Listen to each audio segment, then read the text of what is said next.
Magic చిరుధాన్యాల వంటలు.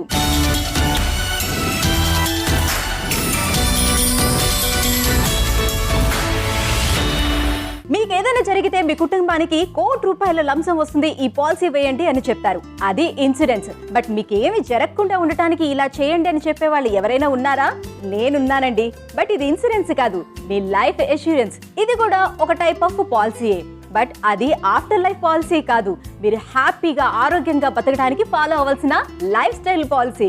Yes, అదే మిల్లెట్స్ మ్యాజిక్. అవునండి, ఈ రోజు మన లైఫ్ స్టైల్ చాలా రకాలుగా మారిపోయి ఉంది. ఇలాంటి లైఫ్ స్టైల్కి ఈ మిల్లెట్స్ అనేది చాలా అవసరం. అలాంటి మిల్లెట్స్ మన లైఫ్ ని మ్యాజిక్ చేసేస్తుంది. మరి మన మిల్లెట్స్ మ్యాజిక్ లో ఈ రోజు ఎలాంటి వంటలు తయారు చేసి చూపించబోతున్నారో హేమ గారిని అడిగి తెలుసుకుందాం. So let's welcome to her. Hi Hema గారు. హాయ్ అండి. సో ఇద్దరం ఆల్మోస్ట్ సేమ్ దగ్గర కలర్స్ లో ఉన్నాము. మంచి కలర్స్ వేసుకున్నాం ఇద్దరం, సేమ్ కైండ్.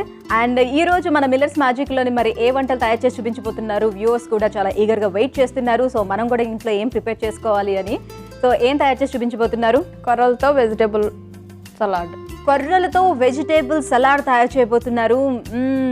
సో ఈ వెజిటేబుల్ సలాడ్ మరి ఎప్పుడు తయారు చేసుకుని మనం ఎప్పుడైనా చేసుకోవచ్చు. మార్నింగ్ బ్రేక్ఫాస్ట్లో తయారు చేసుకోవచ్చు. ఓకే, ఇంకా అంటే దీంట్లో వెజిటేబుల్స్ అన్నీ ఉంటాయి. మనం మిల్లెట్ రైస్ కూడా కలుపుతాం దీంట్లో. ఓకే, దాంతో ఈ సలాడ్ ఎప్పుడైనా తీసుకోవచ్చు, మధ్యాహ్నం టైంలో తీసుకోవచ్చు. ఓకే, సో బాగా ఈజీగా ఉందనుకోండి, 3 పూటలే తీసేసుకుందాం. ఓకే, సో తొందరగా ఎప్పుడైతే మనం వెళ్ళాలి అనుకుంటామో ఆ టైంలోనే చాలా తొందరగా తయారైపోయే రెసిపీలు మీరు చూపించారనుకోండి, నిజంగా అప్పుడు హ్యాట్స్ ఆఫ్ చెప్తారనమాట మీకు. అలానే చూపిస్తున్నాను అన్ని కూడా. ఆల్మోస్ట్ కొన్ని రెసిపీస్ కొంచెం టైం ఉండేటప్పుడు చేసుకోవాల్సి ఉంటుంది. అయితే తయారు చేసుకోవాలంటే బిఫోర్ ప్లానింగ్ ఉండాలి. మిల్లెట్స్ తయారు చేసుకోవాలంటే, ఎందుకంటే నానబెట్టుకోవాలి, వెంటనే తయారు చేయడానికి అవ్వదు కాబట్టి. ప్లానింగ్ ఏం లేదండి, మార్నింగ్ కి నైట్ టైం నానబెట్టుకోవచ్చు. అదే గుర్తు మీద పెట్టుకోవాలి, నానబెట్టుకోవాలి. నేను రేపు ఇది తయారు చేసుకోవాలంటే నానబెట్టుకోవాలి. సో వెజిటేబుల్ సలాడ్ కొర్రలతో తయారు చేస్తున్నారు. ఇంకొక రెసిపీ ఏంటి? Samala rava dosa. Okay, Samala rava dosa next recipe అంట.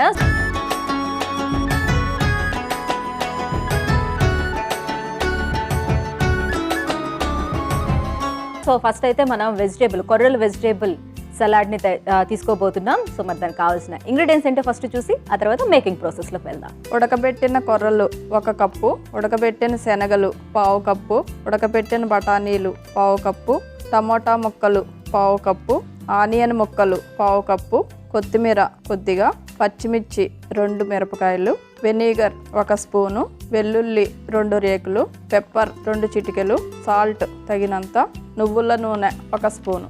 సో కొర్రల సలాడ్కి కావాల్సిన ఇంగ్రీడియంట్స్ ఏంటో చూసాం కదా. ఇప్పుడు మేకింగ్ ప్రాసెస్ ఏంటో కూడా తెలుసుకుందాం. సో మేకింగ్ ప్రాసెస్ ఏంటి, ఎలా తయారు చేసుకోవాలి? చాలా సింపుల్ అండి. కాకపోతే మీరు అన్నట్టు ముందు రోజు మర్చిపోకుండా నానబెట్టుకొని కొర్రల్ని ఉడకబెట్టుకొని 1 కప్పు అయ్యేటట్టు నానబెట్టుకొని ఉడకబెట్టుకోవాలా? ఉడకబెట్టుకోవాలి. ఇలా మనం దీన్ని పులిహోరగా కలుపుకోవచ్చు. అన్ని కలుపుకోవడానికి కూడా కొంచెం ఉడకబెట్టుకుంటాం కదా, అట్లానే దీనికి కూడా సలాడ్ కూడా కొంచెం ఉడకబెట్టుకోవాలి. ఓకే, అలాగే శనగలు కూడా ఉడకబెట్టుకొని, పచ్చిమిర్చి, ఈ 3 ఉడకబెట్టుకోవాలి. మిగతా అన్ని ఒట్టిగా ముక్కలు కట్ చేసుకుని కలుపుకోవాలి. దీంట్లో మిగతా అన్ని పచ్చిగానే ఉంటాయి. ఓకే, ఫస్ట్ ఈ వెజిటేబుల్స్ అన్ని తీసుకుందాం. ఒక బౌల్లో తీసుకుని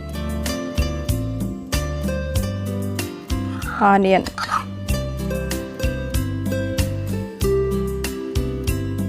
టమోటా ముక్కలు, ఇంకా చిన్నవి కూడా చేసుకోవచ్చు మనం తినడానికి వీలుగా. ఇప్పుడు కొంచెం పెద్దగా ఉన్నాయి.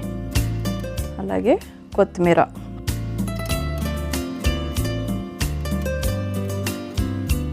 పచ్చిమిర్చి కొంతమంది వేసుకుంటారు, లేదంటే ఓన్లీ పెప్పర్ ఉంది కదా దీంట్లో, అదే సరిపోతుంది అనమాట. కొంచెం పచ్చిమిర్చి, ఇదంతా మిక్స్ చేసినప్పుడు ఆ మిర్చి దీనికి పడుతుంది. ఓకే, వెల్లుల్లి రేకులు, చిన్న ముక్కలు, చిన్నవి బాగా చిన్నగా కట్ చేసుకుంటే మనం తినేటప్పుడు, సలాడ్ తినేటప్పుడు అదే. దీంట్లోనే కొంచెం ఈ శనగలు ఉట్టిగా కూడా మనం ఉడకబెట్టుకొని ఉప్పు కారం కలుపుకొని పోపు వేసుకుని తినొచ్చు. బఠానీలు ఇవన్నీ మిక్స్ చేసుకోవాలి. దీంట్లోనే కొంచెం సాల్ట్ వేసుకుని జస్ట్ మిక్సింగ్ చాలా ఈజీ. మీకు ఒక్కసారి కొర్రలు ఉడకబెట్టి పెట్టుకున్నాం. కొర్రలు, శనగలు, బఠానీ ఈ 3 ఉడకబెట్టేసుకొని పక్కన పెట్టుకుంటే మనం సలాడ్ తయారు చేసుకోవడం చాలా ఈజీ అనమాట. సో ముందు రోజే మనం సలాడ్ తయారు చేసుకుందాం అని కొంచెం ప్రిపేర్డ్గా ఉంటే సో అవన్నీ కూడా నానబెట్టేసుకొని ఉడకబెట్టేసుకొని పక్కన పెట్టేసుకుంటే ఇంకా నెక్స్ట్ డే మనం సలాడ్ తయారు చేసుకోవడం చాలా ఈజీగా ఉంటుంది. పెప్పర్ మిర్చి తగ్గించుకుంటే ఈ పెప్పర్ పొడి కొద్దిగా ఎక్కువ వేసుకోవచ్చు. జస్ట్ కలుపుకోవటమే ఇదంతా. దీంట్లో కొంచెం ఆయిల్ కావాలంటే వేసుకోవచ్చు, లేకపోయినా పర్లేదు. కాకపోతే కొంచెం టమాటో ఉంది కదా, ఆ water and tomato and onion water సరిపోతుంది దానికి, అయినప్పటికీ కూడా వేసుకోవాలంటారా? ఇది వెనిగర్ వేసుకుంటే దీంట్లో బాగుంటుందండి సలాడ్లో. వెనిగర్ ఆయిల్ ఆప్షన్, కాకపోతే నేను కొద్దిగా ఇక్కడ నువ్వుల నూనె కలుపుతున్నాను. 1 స్పూను నువ్వుల నూనె, లేదంటే మనం కోకోనట్ ఆయిల్ కూడా కలుపుకోవచ్చండి దీంట్లో. ఇప్పుడు అందరూ కోకోనట్ వాడుతున్నారు కదా, నువ్వుల నూనె కానీ లేకపోతే పల్లీల నూనె కానీ కొంచెం అలవాటు, తినడానికి ఓకే పర్వాలేదు, కానీ కోకోనట్ ఇంకా మనకు అంత అలవాటు కాదు కదా. బాగుంటుందండి దీంట్లో అన్ని మిక్స్ చేస్తాం కదా, ఆనియన్ అయ్యి ఉంటుంది, ఆ ఫ్లేవర్లో మిక్స్ అయిపోతుంది. ఆయిల్ అంటే మనం ఎండు కొబ్బరి నుంచి తీసిన ఆయిల్ అయితేనే మీకు కొంచెం స్మెల్ అనిపిస్తుంది. కాకపోతే పచ్చి కొబ్బరి నుంచి తీస్తున్నారు ఇప్పుడు, దాన్ని వాడితే మీకు వంటకి అదే వాడతారు అనమాట. పెద్దగా వాసన ఏం రాదు. మనం హెల్త్ బెనిఫిట్స్ వైజ్ చూస్తే కోకోనట్ ఆయిల్ చాలా మంచిది కదా. ఇదంతా మిక్స్ అయిన తర్వాత లాస్ట్లో మనం కొర్రలు, అంటే ఇది కొర్రలతో చేసుకోవచ్చు, లేకపోతే సామలతో చేసుకోవచ్చు, అలా ఎనీ మిల్లెట్ ఉడకబెట్టుకొని తీసుకోవచ్చు. దీంట్లో మిక్స్ చేసుకోవాలి. సో ఎవరికి ఏ మిల్లెట్ నచ్చితే అది వేసుకోవచ్చు అంటారు.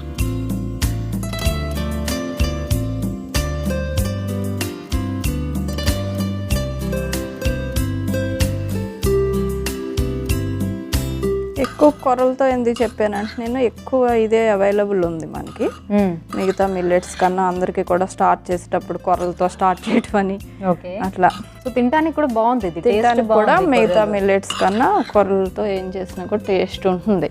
జస్ట్ ఇలా మిక్స్ చేసుకుని మనం బౌల్లో తీసుకుని ఒక 2 minutes వెయిట్ చేసినా కూడా అంత ఫ్లేవర్ అంతా పడుతుంది. సో ఇన్స్టెంట్గా ప్రిపేర్ చేసుకునే సలాడ్ అనమాట. సో యమ్మీ సలాడ్ ఇంత ఫాస్ట్గా రెడీ అయిపోయిందో చూడండి. సో మనం మార్నింగ్ చాలా ఎర్లీగా ఆఫీసులకి వెళ్ళాలి, సో టైం చాలా తక్కువ ఉంది అనుకునేటప్పుడు ఇలాంటివి ప్లాన్ చేసుకుంటే ఇంకా బాగుంటుంది. సో నైట్ టైం కొంచెం లేట్గా వస్తుంటాం ఆఫీస్ నుంచి ఇంటికి వచ్చేటప్పుడు, సో ఏం తయారు చేసుకోవాలి, టిఫిన్స్ ఏం చేసుకోవాలి, ఇట్లా నాలాగా ఆలోచించకుండా సో హ్యాపీగా ముందే నానబెట్టుకొని వెళ్ళిపోయాం అనుకోండి, వచ్చేటప్పటికల్లా చక్కగా ఒక 5 minutesలోని మనం ప్రిపేర్ చేసేసుకోవచ్చు సలాడ్. సో రెడీగా ఉంది కదా, తీసేసుకుందాం. ఇందులోకి తీసుకుందాం, సర్వింగ్ బౌల్లోకి తీసేసుకుందాం.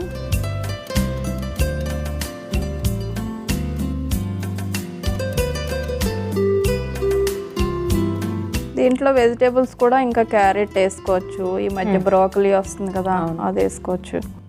క్యారెట్ అంటే ఉడకబెట్టక్కర్లేదు.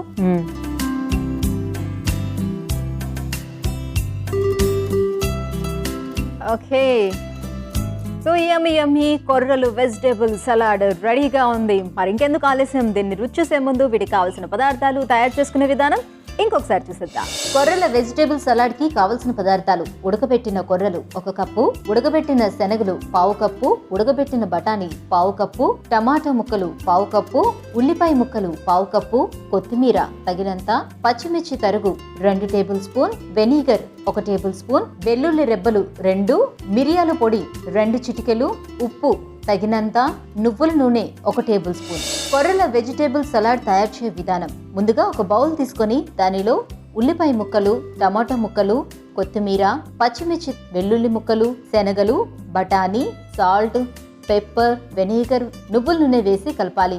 అన్నీ కలిసిన తర్వాత ఉడకబెట్టిన కొర్రలు దానిలో వేసి కలుపుకొని సర్వింగ్ బౌల్లో తీసుకుంటే కొర్రల వెజ్ సలాడ్ రెడీ.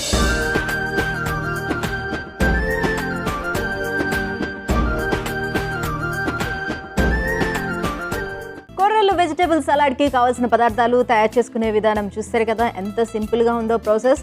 సో దీన్ని టేస్ట్ చేసి ఎలా ఉందో చెప్తాను.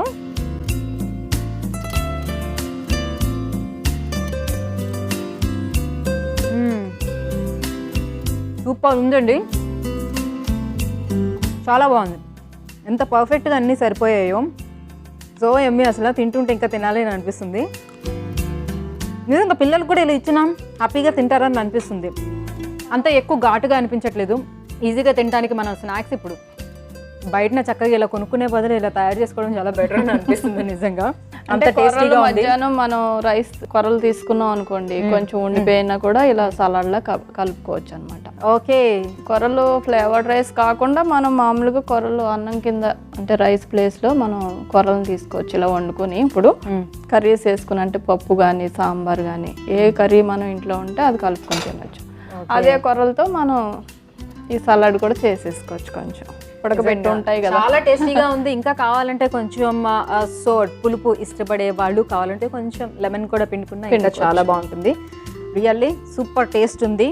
సో కొర్రలు వెజిటబుల్ సలాడ్ చాలా టేస్టీగా ఉంది, మీరు కూడా ట్రై చేయండి. సో మన నెక్స్ట్ రెసిపీ పేరేంటండి? సామల రవ్వ దోశ. సామలతో రవ్వ దోశ తయారు చేసుకోబోతున్నాం. మరి ఈ సామలు రవ్వ దోశకి కావాల్సిన ఇంగ్రీడియంట్స్ ఏంటో ఫస్ట్ చూసేద్దాం. సామ పిండి 1/2 కప్పు, సామ రవ్వ 1/2 కప్పు, బ్రౌన్ రైస్ పిండి 1/2 కప్పు, పచ్చిమిర్చి తరుగు 2 స్పూన్లు, ఉల్లిపాయ ముక్కలు 1/2 కప్పు, క్యారెట్ తురుము 1/2 కప్పు, జీలకర్ర 1 స్పూను, కొత్తిమీర, సాల్ట్ తగినంత, నూనె దోశ వేపుకోవటానికి. సో సామలు రవ్వ దోశకి కావాల్సిన ఇంగ్రీడియంట్స్ ఏంటో చూసాం కదా. హేమ గారు, మరి ఎలా తయారు చేసుకోవాలి? మామూలుగా రవ్వ దోశ అయితే మనం కొంచెం ఉప్మా రవ్వ మిక్స్ చేసుకుంటాం బియ్యం పిండిలో. సామ దోశ కాబట్టి సామ పిండి రవ్వ 2 తీసుకుంటాం. సామలతోనే రవ్వ. ఓకే, అలాగే కొంచెం బ్రౌన్ రైస్తో పిండి, బియ్యం పిండి. సో సామలు రవ్వ దోశకి మరి ఫస్ట్ ఏం తయారు చేసుకోవాలి? పిండి ఎట్లా మొత్తం 3 కలిపేసుకుంటాం? 3 కలుపుకుంటాం.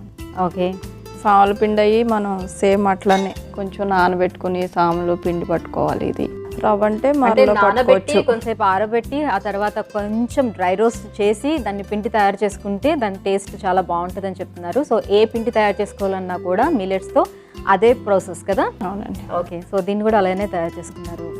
సామ పిండి అలాగే రవ్వ. సామలు రవ్వ, ఇది సామలు రవ్వ.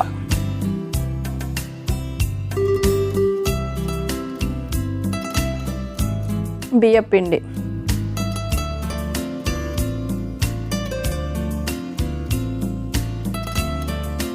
అన్నీ సేమ్ క్వాంటిటీలో తీసుకోవాలి. ఒక్కొక్క కప్పు తీసుకోవచ్చు, 1/2 కప్పు. మనం ఎన్ని దోసకాయలు వేసుకోవాలనుకుంటున్నామో కొంచెం సాల్ట్ సరిపడా వేసి వాటర్తో బాగా పల్చగా కలుపుకోవాలి. ఇప్పుడు ఇది తెలుసు కదా రవ్వ దోశ ఎట్లా వాటర్లానే ఉంటుంది. రవ్వ దోశ పిల్లలు ఇష్టపడేది కూడా హోల్స్ కింద వస్తుంది కదా మొత్తం రవ్వ దోశ అంతా. దాంతో బాగా ఇష్టంగా తింటారు అన్నమాట. అండ్ ఆ టేస్ట్ కూడా చాలా బాగుంటుందండి. సో మరి ఇప్పుడు సామలతో ఎలా ఉంటుందో చూడాలి. సామలతో కూడా చాలా బాగుంటుంది. అంటే మీరు టేస్ట్ చేశారు కాబట్టి మీకు తెలుసు బాగుంటుంది అని చెప్తున్నారు. మేము ఇప్పుడు వరకు చేయలేదు కాబట్టి చూడాలి అని అన్నారు. బాగా అంటే వాటరీగా అయ్యే అంత పలచగా కలుపుకోవాలి. ఇది దోశ పెనం పెట్టుకుందాం ఒక పక్కనే. ఓకే,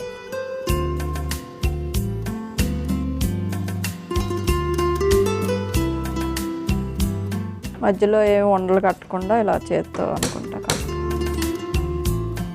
అంటే రవ్వ బియ్యం పిండి ఉంటుంది కాబట్టి ఉండలు కట్టడానికి అవకాశం చాలా తక్కువ ఉంటుంది కదా. ఒక్కొక్కసారి కొద్దిగా అన్న మనం ఇట్లా చూసారు కదా అంత పలుచగా కలుపుకోవాలి. దీంట్లో మనం ఈ ఆనియన్స్ అవి దీంట్లో వేసుకోవచ్చు, లేదంటే పెనం మీద కొద్దిగా వేసి. సో పెనం మీద వేసుకోవడమే బెటర్గా ఉంటుంది. అంటే కొంచెం దీంట్లో వేద్దాం. ఓకే, పెనం మీద కూడా కొంచెం వేద్దాం. దీంట్లో జీలకర్ర అయితే దీంట్లో వేసేస్తాను.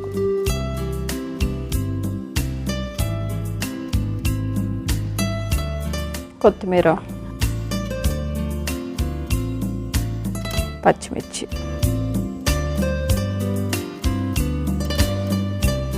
క్యారెట్ కూడా ఇందులోనే మిక్స్ చేసేసుకుంటారా? పైన వేస్తారా? ఆనియన్ కొద్దిగా దీంట్లో వేసి పైన దాని మీద వేద్దాం. దీని మీద అంటే దోశ మీద వేసేటట్టు ఉండదు, మనం పెనం మీద వేసి దానిపైన రవ్వ దోశ వేయాలి.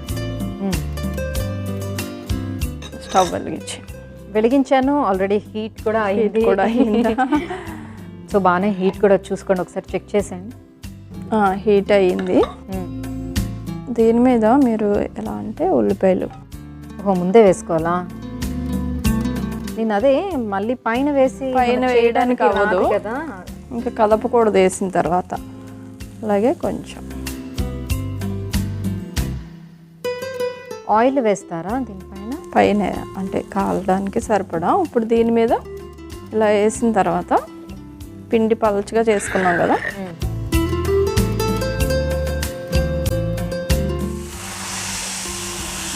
ఓకే. జస్ట్ మళ్ళీ కదపకూడదు దీన్ని గరిటతో. బాగుంది. సో ఈ లాజిక్ నాకు తెలీదు.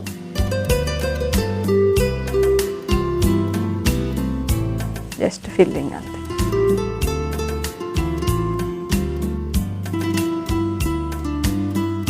వేగిన తర్వాత ఉల్లిపాయలు అవి మనం ఇలా తిప్పుతాం కదా దోశ, పైకి ఉంటాయి అన్నమాట. ఓకే. ప్లస్ అవి వేగుతాయి కూడా బ్రౌన్ కలర్లోకి. సో మామూలుగా దోశ వేసిన తర్వాత దానిపైన వేస్తారేమో అని. లేదు, నార్మల్గా దోశకైతే అట్లానే వేస్తాం. మనం దీన్ని మళ్ళీ అసలు కదపకూడదు అనమాట ఏగే వరకు. ఓకే.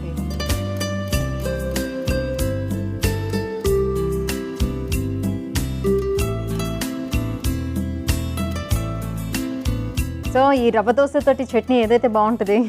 దీంట్లోకి అయితే కొబ్బరి చట్నీ బాగుంటుంది, నాకు ఇష్టమైంది అయితే. సో కాలినట్టు ఉంది కదా బాగా? కాలిందండి. అటుపక్క కూడా కాల్చుకోవచ్చు, లేదంటే ఇలాగే తిప్పచ్చు. ఇది కలుద్దాం, కాల్చండి. ఓ నైస్.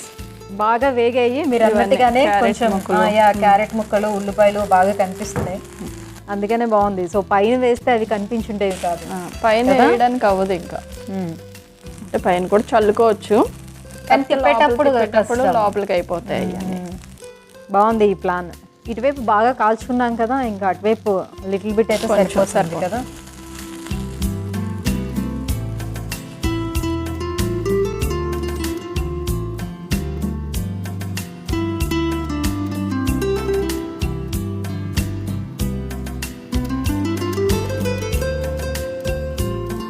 మనకి ఈ పిండి కొంచెం తిక్కుగా అనిపించినట్టయితే వాటర్ కలుపుకోవచ్చు మధ్య మధ్యలో. ఓకే. వేసేటప్పుడు అంటే పల్చగా ఉంటేనే మీకు బాగుంటుంది దోశ. సో అడుగు వచ్చేటప్పుడు కల్లా కొంచెం దగ్గరగా అయిపోతుంది. దగ్గరగా అంటే కిందన కొంచెం రవ్వ పిండి ఉండిపోతుంది కాబట్టి మనం ఈ లోపు ముందుగా వేసుకోవాలన్నారు కదా. ఉల్లిపాయలు, క్యారెట్ వేసుకుందాం.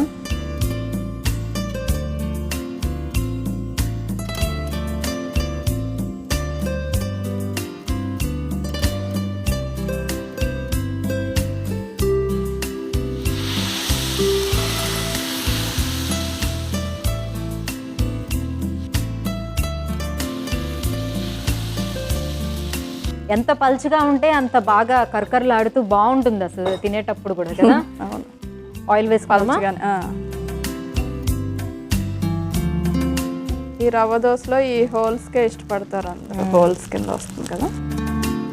ప్లస్ అప్పటికప్పుడు కలుపుకోవచ్చు. ఇది ముందు నానబెట్టుకొని పిండి రుబ్బుకొని అట్లా కాకుండా మనకి పిండ్లన్నీ రెడీగా ఉంటే అప్పుడు కలుపుకొని రవ్వ దోశ. అండ్ చాలా వరకు అందరూ ఎక్కువ మంది గరిటె యూజ్ చేయకుండా చేయడమే చూసాను నేను. ఇట్లా ఇలా తీసుకొని పలుచగా బాగా వస్తుంది.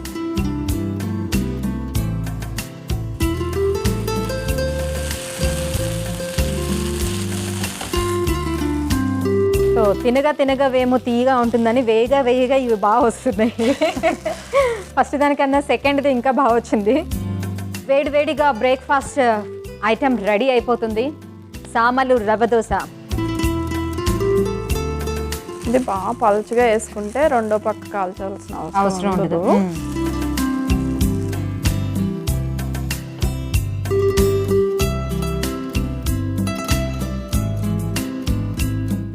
వేడిగా సామలు రవ్వ దోశ రెడీ అయిపోయిందండి. మరి దీన్ని రుచి చూసే ముందు వీటికి కావాల్సిన పదార్థాలు తయారు చేసుకునే విధానం ఇంకొకసారి చూద్దాం. సామల రవ్వ దోశకి కావలసిన పదార్థాలు: సామల పిండి అరకప్పు, సామ రవ్వ అరకప్పు, బ్రౌన్ రైస్ పిండి అరకప్పు, పచ్చిమిర్చి ముక్కలు 2 టేబుల్ స్పూన్, ఆనియన్ ముక్కలు అరకప్పు, క్యారెట్ తురుము అరకప్పు, జీలకర్ర 1 టేబుల్ స్పూన్, కొత్తిమీర తగినంత, ఉప్పు తగినంత, నూనె సరిపడినంత. సామల రవ్వ దోశ తయారు చేసే విధానం. ముందుగా ఒక బౌల్ తీసుకొని దానిలో సామల పిండి, సామల రవ్వ, బ్రౌన్ రైస్ పిండి, ఉప్పు వేసి దానికి బాగా వాటర్ కలపాలి. అందులో జీలకర్ర, కొత్తిమీర, పచ్చిమిర్చి ముక్కలు, ఉల్లిపాయ ముక్కలు వేసి కలపాలి. తరువాత ఒక దోశ ప్యాన్ పెట్టి వేడెక్కిన తర్వాత దానిపై ఉల్లిపాయ ముక్కలు, క్యారెట్ ముక్కలు వేసి దానిపై మనం పల్చగా కలిపిన పిండిని దోశగా వేయాలి. దోరగా తయారైన దోశని సర్వింగ్ ప్లేట్ లోకి తీసుకొని సర్వ్ చేసుకుంటే యమ్మీ సామల రవ్వ దోశ రెడీ.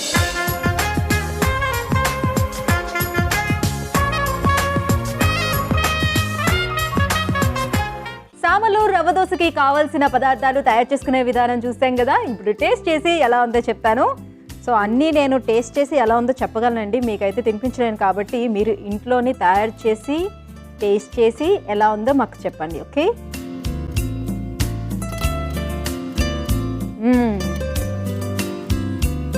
చాలా బాగుంది, రియల్లీ సూపర్. మంచిగా మనం నార్మల్గా రవ్వ దోశ వేసుకుంటే ఎలా ఉంటుంది అలా ఉంది. కాకపోతే లిటిల్ బిట్ డిఫరెన్స్ ఉంది రవ్వలో. సామలతో రవ్వ కాబట్టి కొంచెం ఆ టేస్ట్లో లిటిల్ బిట్ డిఫరెన్స్ ఉంటుంది. బట్ చాలా చాలా చాలా బాగుంది. రవ్వ దోశ అంటేనే అద్భుతం, అందరికీ ఇష్టపడేది. అలాంటి రవ్వ దోశని మనం సామలతో తయారు చేసుకున్నాం. నిజంగా చాలా అంటే చాలా టేస్టీగా ఉంది. సో సామలు రవ్వ దోశ, అలాగే మనం కొర్రలతోటి వెజిటేబుల్స్ అలాంటి కూడా తయారు చేసుకున్నాం. సో ఈరోజు నిజంగా 2 రెసిపీస్ కూడా చాలా అద్భుతంగా ఉన్నాయి. మీరు కూడా ట్రై చేయండి.